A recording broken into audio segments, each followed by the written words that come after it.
Yes, Andrews, you've seen the videos. Without an S. You've heard things. Without an S. Oh, okay. Andrew for short. So you've seen the videos. You've heard things. Your very good friend Agyapong has also filed, so he means business. And also, perhaps before you go to the issue of the back and forth between Dr. Bawumia and Dr. Bryan Acheampong, help us appreciate what the importance of the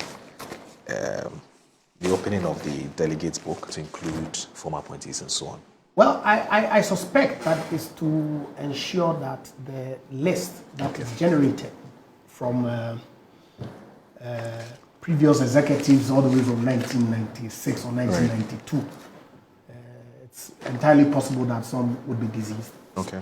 And so in order to enable you validate that these persons are actually alive, okay. It's important for you to build a register. Okay, so that may have informed the decision to open the register for people to then submit their data to take away the potential ghosts in the register. But then I think it's a good call. The National Conference's decision was clear. We're working towards universal, if you like, party membership, participating in the decision-making of who leads our party, both parliamentary and presidential level. For now, this is the step that conference has adopted to phase it out in this manner so that we can get some additional key stakeholders to participate for the upcoming presidential primaries. And then subsequently, if the data is built to the point where every card-bearing member of the party can vote, then we'll get to that point. Because I frankly believe that's where we have to go. And that's the sense that I get from the decision that conference took last July to get us there in some consistent, progressive manner. Right. Of course, I mean, it's very important that I declared my stance right from the very beginning. I think that all the people who have picked nomination forms are qualified. They've contributed to the growth and development of the party in diverse ways. They believe in their own personal capacity that they have what it takes to lead a party. And so they have picked nomination forms. Yesterday we were told my senior brother, Kwabena, engineer, filed. I've seen some adverts of my senior Santa Clausia, Egyapa, Acheampong. Apparently he's filing today. Filing this morning, I believe. And I saw adverts of my brother and friend, Bryan, also filing this afternoon at 4. Okay. His Excellency Dr. Mahmoud. Interestingly, that's Dr. Bryan Acheampong, Dr. Bryan, and the wife. Yeah. Yeah. Okay. Dr. Mahmoud Bawumia has indicated that he is going to file his tomorrow morning at 8, which is the closing day for the filing of the nominations. My support, which I haven't hidden, is for Dr. Mahmoud Bawumia. My reasons are very, very simple. I believed in 2023 the vision that he outlined, his persona, his competencies, because I've worked with him quite closely when I was at the Ministry of Energy as Deputy Minister to my big brother and friend, my boss, Dr. Matthew Opoku-Prempeh, and subsequently as Minister for Tourism, Arts and Culture. Worked very closely with him. His approach to resolving issues, something that I admire. Of course, we went into the 2024 election with him as our flag bearer. We all had expectations, okay, of what it is that the party stood for, and our request to Ghanaians to continue with the NPP's mandate into this new term. A greater majority of our people disagreed with us and voted for the NDC instead. The party has, as a result, gone out to do extensive research to determine what factors accounted for our loss in 2024. Adnan Foundation, I believe, has done some work. The Michael Kui Committee itself has done some work.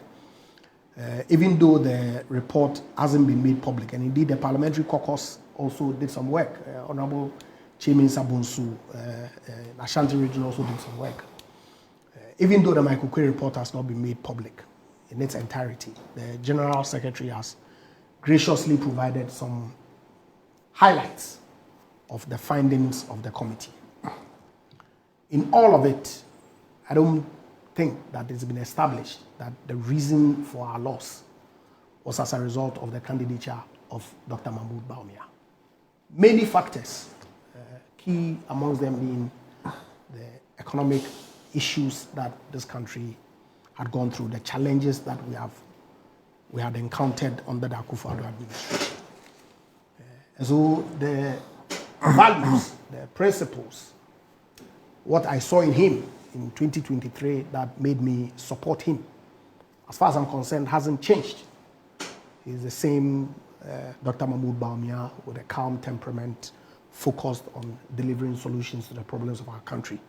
And so that's the reason why I have not shifted, but I'm keeping my support where it belongs with Dr. Mahmoud Bawumia. I believe that the good people of this country, when they sit back, reflect, appreciate all the issues and the new vision that he outlined, if by the grace of God he comes out victorious in the January 31st primaries, we'll give him a chance in 2028 to lead our country.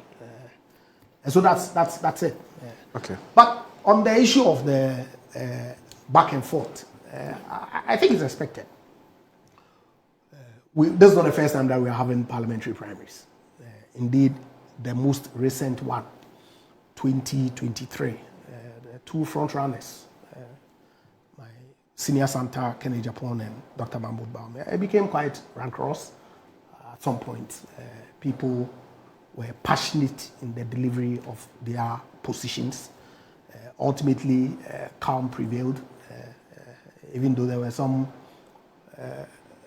carryover into the December election, obviously because of the time, if you like.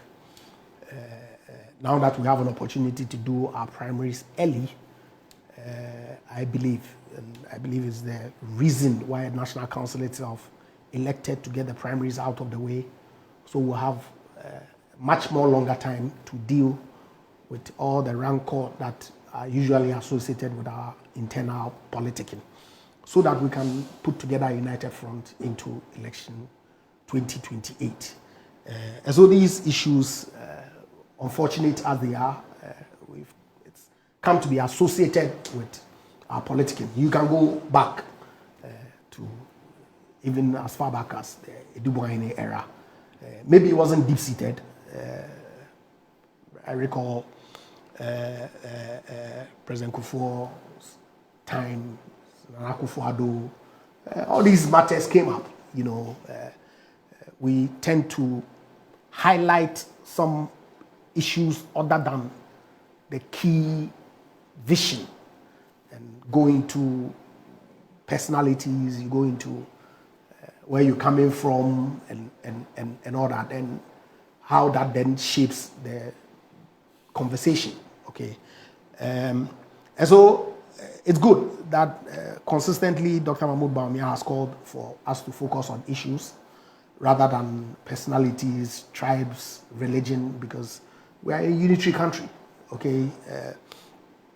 Prior to independence, we didn't know Ghana, where amalgamation of the northern territories, Ashanti, Fanti, and Transborder Togoland, that came together, a melting pot that is shaping a common vision, a common destiny for all of us.